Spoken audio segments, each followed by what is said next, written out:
தங்களுடைய காலத்தை வீணடித்து இன்றைக்கு தன்னோடு படிக்கக்கூடிய சக மாணவர்களிடத்தில் கூட சத்தியத்தை போதிப்பதற்கு வெட்கப்படக்கூடியவனாக இன்றைய இளைஞன் இருக்கிறான். ஸ்கூல்ல காலேஜ்ல கூட படிக்கிறவன் அவனிடத்தில் தொழுகை இருக்காது, இஸ்லாமிய சட்ட திட்டங்களை பேணுபவனாக அவன் இருக்க மாட்டான். அவனிடத்தில் மார்க்கம் தொடர்பான அறிவுரையை போதிப்பதற்கு கூட நம்மள பணம்னு சொல்லுவானோ என்று இவன் வெட்கப்படுறான். அவர்களோடு தீமைகளில் பங்கெடுப்பதிலே வெற்றி இல்லை. வெற்றி என்பது அவர்களுக்கு சத்தியத்தை போதிப்பதிலே இருக்கிறது என்று குர்ஆன் சொல்லுகிறதே. அத்தகைய இளைஞர்கள் எங்கே போய் கொண்டிருக்கிறார்கள்? ஒரு தலைமுறை இஸ்லாமிய மார்க்கத்தை விட்டு தூரமாக விலகி செல்லுகிற பொழுது அவர்களை இழுத்து மார்க்கத்தோடு இணைக்க வேண்டிய பொறுப்பு நம்ம ஒவ்வொருவருக்கும் இருக்கிறது. போதையில, செல்போனில, கேளிக்கைகள்ல, கூத்துக்கள்ல இன்றைக்கு இப்படி வீணாக சென்று கொண்டிருக்கக்கூடிய இளைஞர்களுடைய பாதையை மார்க்கத்தின் பக்கம் மாற்றி அமைக்கக்கூடியவர்களாக நாம் ஒவ்வொருவரும் இருக்க வேண்டும். இன்ஷா அல்லாஹ் எதிர்வரக்கூடிய அக்டோபர் 5ஆம் தேதி இளைஞர்கள் எழுச்சி மாநாடு என்று மதுரையிலே வைத்து நாம் ஏற்பாடு செய்திருக்கிறோம். அந்த மாநாட்டிலே அவர்களுக்கான கல்வி ரீதியான பாதையிலே அவர்கள் எப்படி தங்களுடைய கவனத்தை செலுத்த வேண்டும், இந்த சமுதாயத்தினுடைய அவல நிலை என்ன, மார்க்க ரீதியான தொடர்பை எப்படி மேம்படுத்திக் கொள்ள வேண்டும் என்ற பயிற்சி கொடுக்கின்ற வகையிலையும் அந்த மாநாடு ஏற்பாடு செய்யப்பட்டிருக்கிறது. இதுல இளைஞர்களை, நம்ம வீட்டு இளைஞர்களை முதல்ல கலந்து கொள்ள வைக்கணும். அவர்களுக்கு மார்க்க ரீதியான வழிகாட்டலை வழங்க வேண்டும். அஸ்ஸலாமு அலைக்கும் வரஹ்மத்துல்லாஹி வபரகாத்துஹு. எல்லாம் வல்ல ஏக இறைவனின் அன்பும் அருளும் நம் உயிரினு மேலான நபிகள் நாயகம் ஸல்லல்லாஹு அலைஹி வஸல்லம் அவர்கள் மீதும் அவர்களது வாழ்க்கை வழிகாட்டுதல்களை தங்களால் இயன்றளவு பின்பற்றி வாழ்ந்து மரணித்த நபித்தோழர்கள் மீதும் நபி தோழியர்கள் மீதும், குறிப்பாக ஜும்மா எனும் கடமையை நிறைவேற்றுவதற்காக இங்கு குழுமியிருக்கும் நம் அனைவர் மீதும் என்றென்றும் நின்று நிலவட்டுமாக. கண்ணியத்திற்குரிய எல்லாம் வல்ல அல்லாஹ்வின் நல்லடியார்களே, அல்லாஹ் ரப்பல் ஆலமீன் நம்மை இந்த உலகத்தில் வாழ வைத்து நமக்கான வாழ்நாளை இந்த உலகத்திலே நிர்ணயித்து நாம் இந்த உலகத்தில் வாழுகின்ற வாழ்க்கையின் அடிப்படையிலேயே மறுமையினுடைய முடிவு இருக்கிறது என்பதை திருமறை குர்ஆனின் மூலமாக அல்லாஹ் நமக்கு எடுத்துரைக்கிறான். அல்லாஹ் தந்திருக்கின்ற இந்த வாழ்நாளை நாம் எப்படி பயன்படுத்துகிறோமோ அதற்கு ஏற்றாற் வகையிலே மறுமையினுடைய முடிவு அமையும். அல்லாஹும் அல்லாஹுடைய தூதரவர்களும் காட்டித்தந்த அடிப்படையில் நம்முடைய வாழ்நாளை பயன்படுத்தி, நம்முடைய வாழ்க்கையை பயன்படுத்தி வீணடிக்காமல் வீணான காரியங்களில் ஈடுபடாமல் இருந்தால் மறுமையில் சுவனம் என்கின்ற நற்செய்தியும், அல்லாஹுக்கும் அல்லாஹுடைய தூதருக்கும் கட்டுப்படாமல் இந்த உலகத்தினுடைய வீணான காரியங்களிலேயும் விளையாட்டான காரியங்களிலேயும் மூழ்கிவிட்டால் மறுமையிலே நரகம் என்கின்ற தண்டனையையும் எச்சரிக்கையாக மார்க்கம் நமக்கு எடுத்துரைக்கிறது. அல்லாஹ் திருமறை குர்ஆனிலே ஒரு மிகச்சிறிய அத்தியாயத்தில் இதை பற்றி நமக்கு பாடம் நடத்துகிறான். வல் அஸ்ர், காலத்தின் மீது சத்தியமாக. அல்லாஹ் ஒரு பொருளின் மீது சத்தியம் செய்கிறான் என்றால் அதனுடைய முக்கியத்துவத்தை அல்லாஹ் நமக்கு உணர்த்துகிறான் என்று பொருள். காலத்தின் மீது சத்தியம் இறைவன் செய்கிறான் என்றால் நம்முடைய வாழ்நாளாக இருக்கிற இந்த காலம் இறைவன் நமக்கு இந்த உலகத்தில் வாழ்வதற்கான வாய்ப்பாக தந்திருக்கின்ற காலத்தினுடைய முக்கியத்துவத்தை இறைவன் நமக்கு உணர்த்துகிறான். அந்த காலத்தை வீணடித்து விடக்கூடாது, காலத்தை வீணாக கழிக்க கூடாது, அதை பயனுள்ள வகையிலே கழிக்க வேண்டும், காலத்தினுடைய அருமையை உணர வேண்டும் என்று அதனுடைய முக்கியத்துவத்தை சத்தியத்தின் மூலமாக அல்லாஹ் எடுத்துரைத்துவிட்டு, இன்னல் இன்சான லஃபீ ஹுஸ்ர், மனிதன் நஷ்டத்துல தான் இருக்கிறான். காலத்தை சரியாக பயன்படுத்தாத மனிதன், காலத்தினுடைய அருமையை புரியாத மனிதன், நேரத்தை வீணாக விளையாட்டாக பயனற்ற காரியங்களில் கழித்துக் கொண்டிருக்கக்கூடிய மனிதன் நஷ்டத்திலே இருக்கிறான், தோல்வியிலே இருக்கிறான் என்று இறைவன் திருமறை குர்ஆனிலே நமக்கு ஒரு செய்தியை சொல்லுகிறான். எந்த மனிதன் காலத்தை பயனுள்ள வகையிலே கழிக்கிறானோ அவன்தான் வெற்றியிலே இருக்கிறான்.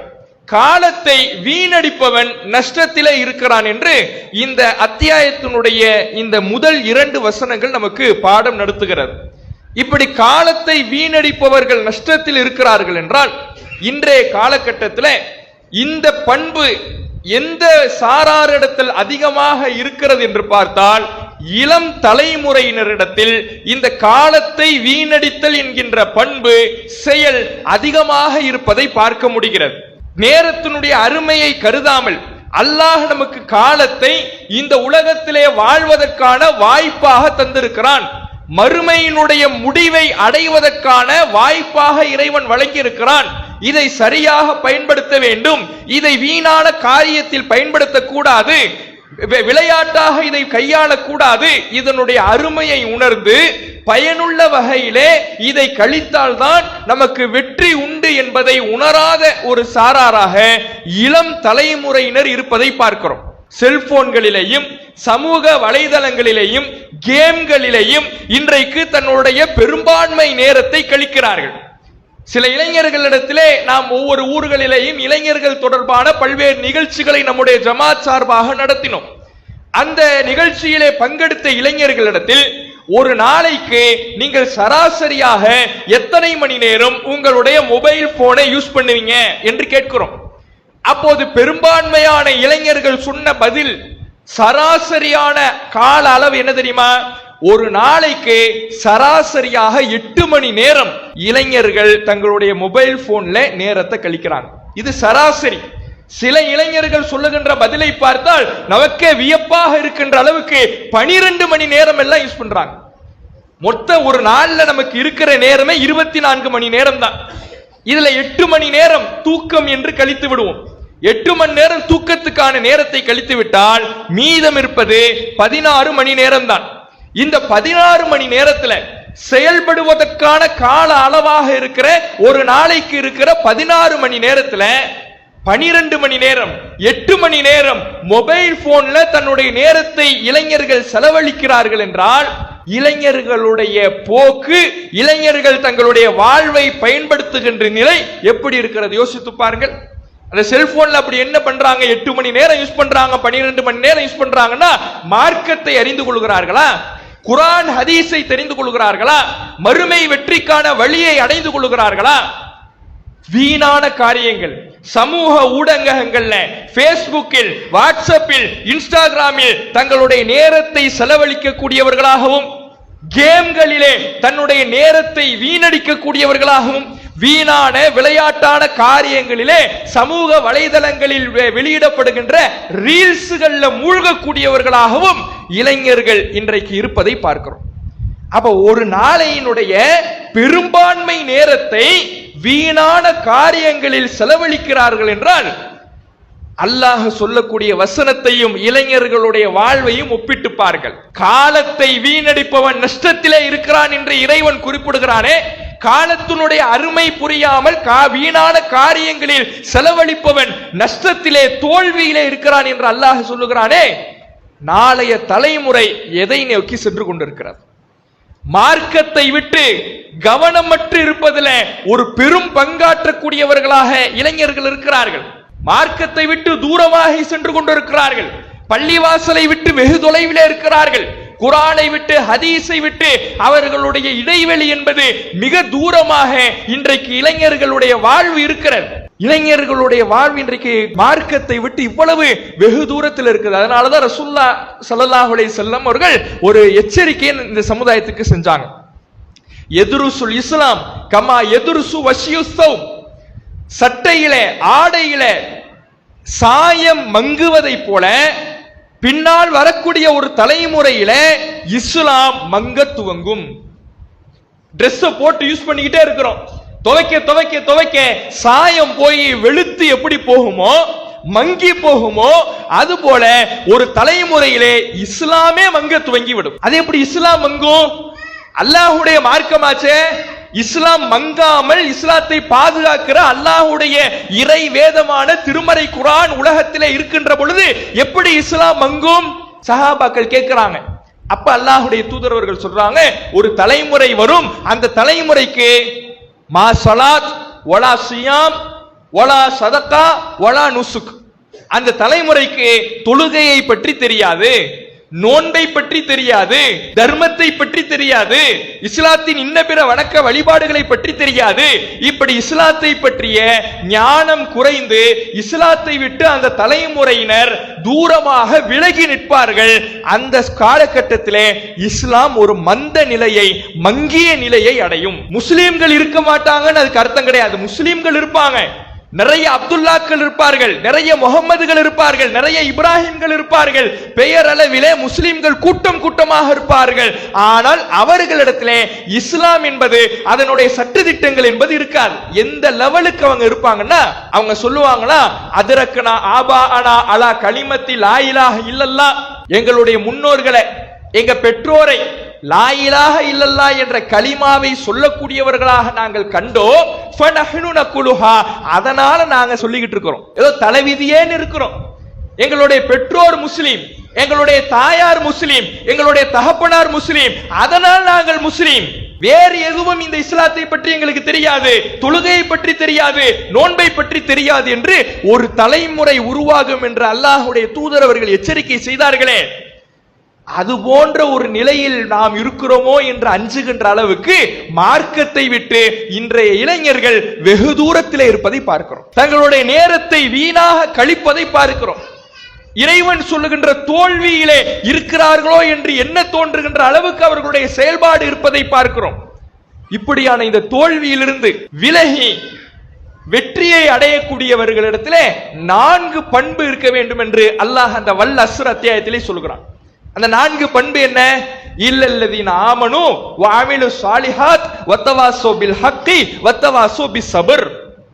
நம்பிக்கை கொண்டிருப்பார்கள், நல்ல அமல்கள் செய்வார்கள், சத்தியத்தை ஒருவருக்கு ஒருவர் உபதேசித்துக் கொள்வார்கள், அடுத்தவருக்கு மார்க்கத்தை போதிப்பார்கள், பொறுமையை போதிப்பார்கள்.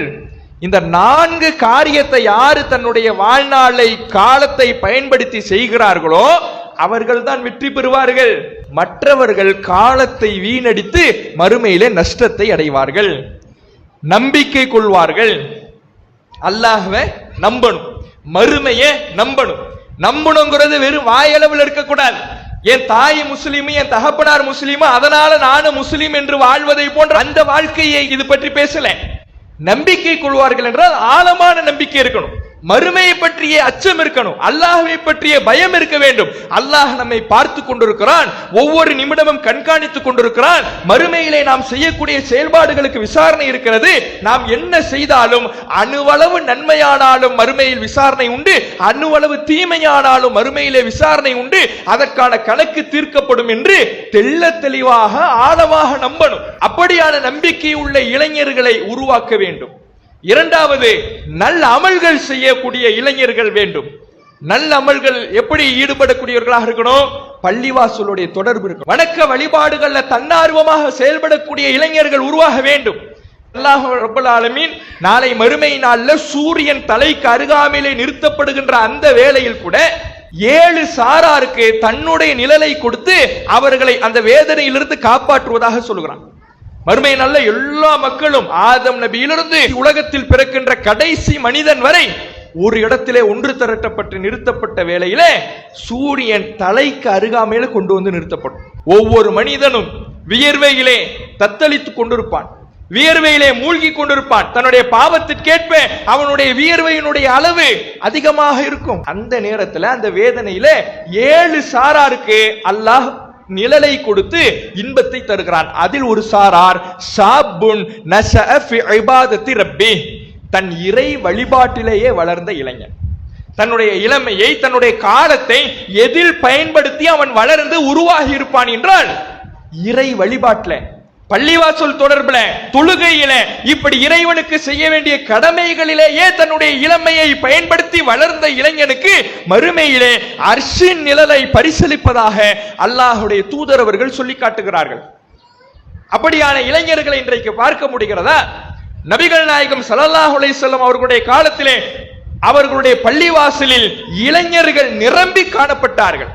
அப்துல்லாஹ் இப்னு அப்பாஸ் ரலியல்லாஹு அவர்கள், அப்துல்லாஹ் இப்னு உமர் ரலியல்லாஹு அவர்கள், அபூ ஹுரைரா ரலியல்லாஹு அவர்கள், ரபியத் இப்னு கஅப் ரலியல்லாஹு அவர்கள், இப்படி ஏராளமான இளைஞர்கள் நபிகள் நாயகத்தினுடைய பள்ளிவாசலில் நிரம்பி காணப்படுவார்கள். இப்னு உமர் ரலியல்லாஹு அவர்கள் சொல்லுகிறார், இப்னு உமர் ரலியல்லாஹு அன்ஹு அவர்கள் தன்னுடைய திருமணத்துக்கு முன்பு வரை பள்ளிவாசல்லே தான் தங்கியே இருப்பாராம். அவர் தங்கி இருக்கிற இடமே இது பள்ளிவாசலில். ஏன் தெரியுமா? நபி ஸல்லல்லாஹு அலைஹி வஸல்லம் அவர்களிடத்துல ஃபஜருக்கு பிறகு ஒவ்வொரு நபி தோழர்களும் தாங்கள் கண்ட கனவை பற்றி எடுத்து சொல்லி அதற்கான விளக்கத்தை கேட்டு அறிவார்கள். அப்படி இவருக்கு ஒரு கனவு வருது. அந்த கனவை பற்றி ரசூலுல்லாஹ் கிட்ட எடுத்து சொல்லி அந்த கனவுக்கான விளக்கத்தை கேட்டு பெறுகிறார். அப்போ இப்னு உமர் ரலியல்லாஹு அன்ஹு அவர்களுக்கு ரசூலுல்லாஹ் ஒரு உபதேசத்தை செய்றாங்க. நிஅம ரஜுலுன் அப்துல்லா, அப்துல்லா நல்ல மனிதர், அவர் இரவு தொழுகை தொழுதால் இன்னும் நல்லா இருக்கும். அப்துல்லா இப்னு உமர் ரொம்ப நல்ல மனிதர், சிறந்த ஒரு மனிதர், அவர் இரவு தொழுகை தொழுதால் இன்னும் நல்லா இருக்கும் அப்படின்னு ரசூலுல்லாஹ் சொல்லிட்டாங்க.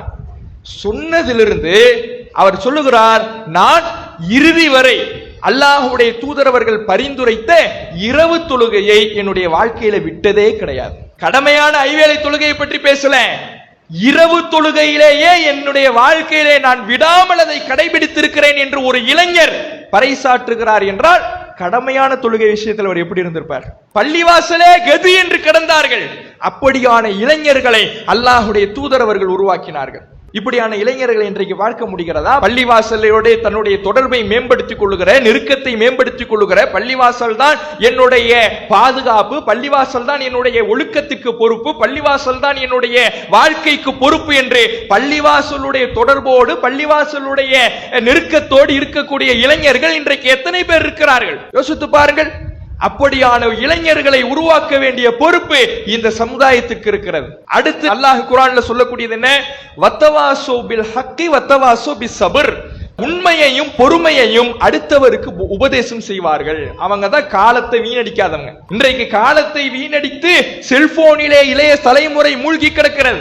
வீணான அரட்டை அடிக்கக்கூடிய கேளிக்கை பேச்சுக்கள்ல அதிகமாக செல்போன்களிலே ஈடுபட்டு தன்னுடைய நேரத்தை இளம் தலைமுறை வீணடித்துக் கொண்டிருக்கிறார்கள். ஆனால் வெற்றி பெறக்கூடியவர்கள், வாழ்க்கையை சரியாக பயன்படுத்தக்கூடியவர்கள் மார்க்கத்தை போதிப்பார்கள், பொறுமையை போதிப்பார்கள் என்று அல்லாஹ் சொல்லுகிறான். இன்றைக்கு அப்படியான இளைஞர்கள் எங்கே இருக்கிறார்கள்? நபி ஸல்லல்லாஹு அலைஹி வஸல்லம் அவர்கள் உருவாக்கிய அப்துல்லாஹ் இப்னு அப்பாஸ் ரலியல்லாஹு அன்ஹு அவர்கள் ரசூலுல்லாஹுடைய மௌத்துக்கு பிறகு நபிகள் நாயகம் ஸல்லல்லாஹு அலைஹி வஸல்லம் அவர்கள் மௌத்தாயிட்டாங்க. அதற்கு பிறகு ஹலிஃபாக்களுடைய ஆட்சி காலம். உஸ்மான் ரலியல்லாஹு அன்ஹு அவர்கள் கொல்லப்பட்டு விட்டார்கள். அலி ரலியல்லாஹு அன்ஹு அவர்கள் ஆட்சி பொறுப்புக்கு வராங்க. இந்த காலகட்டத்தில் தான் ஒரு மிகப்பெரிய ஒரு கூட்டம், ஒரு வழிகட்ட பிரிவு தோன்றுகிறது. ஹவாரிஜ்கள் அப்படிங்கிற ஒரு வழிகட்ட பிரிவு. இந்த ஹவாரிஜ்கள் அப்படிங்கிற வழிகட்ட பிரிவு தோன்றி நபி வழியிலே நடப்பவர்களை எல்லாம் கொலை செய்து கொண்டிருக்கிறார்கள்.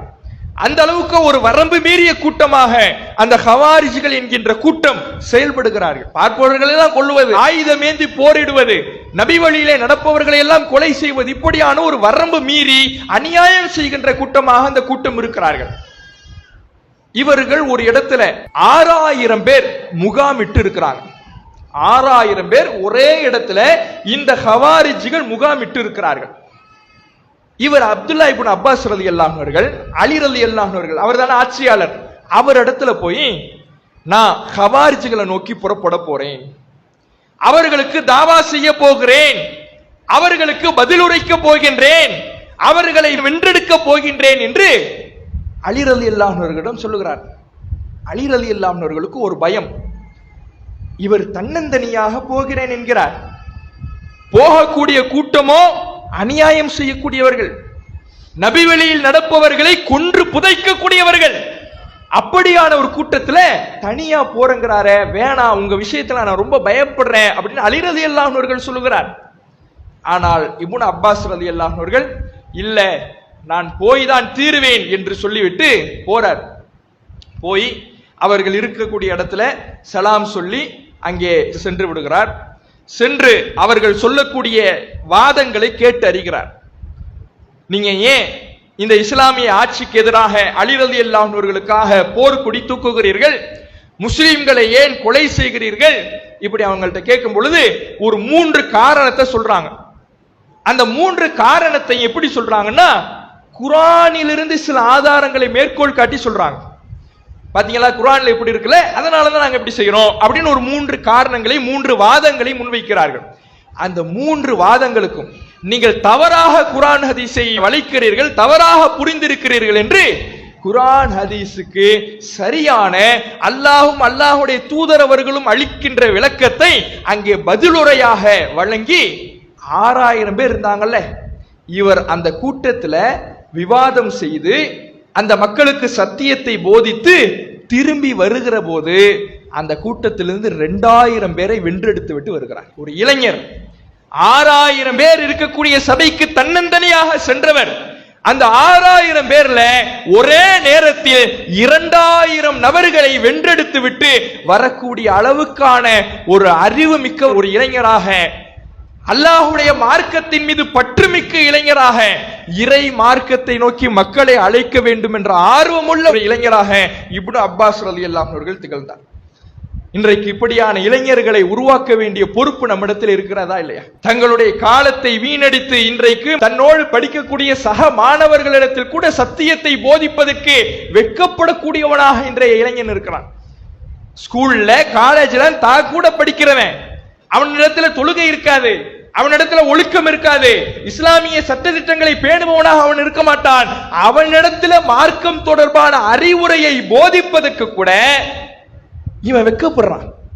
ஏன் வெட்கப்படுறான்னா, நம்மளை கிண்டல் பண்ணுவானோ, நம்மளை பணம்னு சொல்லுவானோ, நமக்கு ஏதாவது ஒரு பட்ட பேர் சூட்டிடுவானோ, நம்மளை ஒதுக்கிடுவானோ என்று அவன்கிட்ட அறிவுரை சொல்வதற்கே இன்னைக்கு வெட்கப்பட்டுக்கிட்டு இன்றைய இளைஞர்கள் தங்களுடைய காலத்தை வீணடித்துக் கொண்டிருக்கிறார்கள். வெற்றி அதில் இல்லை, அவர்களோடு தீமைகளில் பங்கெடுப்பதிலே வெற்றி இல்லை, அவர்களோடு அந்த ஒழுக்க கேட்டிலே வேடிக்கை பார்த்து கொண்டிருப்பதிலே வெற்றி இல்லை.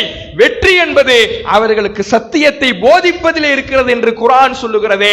அத்தகைய இளைஞர்கள் எங்கே போய் கொண்டிருக்கிறார்கள்? அப்ப நாம் நம்முடைய கண் முன்னால் ஒரு தலைமுறை இஸ்லாமிய மார்க்கத்தை விட்டு தூரமாக விலகி செல்லுகிற பொழுது அவர்களை இழுத்து மார்க்கத்தோடு இணைக்க வேண்டிய பொறுப்பு நம்ம ஒவ்வொருவருக்கும் இருக்கிறது. நம்ம ஒவ்வொருவரும் அதற்கான பொறுப்பாளிகளாக இருக்கிறோம். அவர்களுக்கு அதை போதிக்கக்கூடிய மக்களாக இருக்கணும். அல்லாஹ் குர்ஆன்ல நரகவாதிகளை பற்றி சொல்லுகிற பொழுது மா சலக்கக்கும் ஃபி சகர், சகர் என்கின்ற நரகத்தில் உங்களை சேர்த்தது எது? சுவனவாதிகள் நரகவாசிகள்கிட்ட விசாரிக்கிறாங்க. அந்த நரகவாதிகள் சொல்லக்கூடிய பதில் என்ன?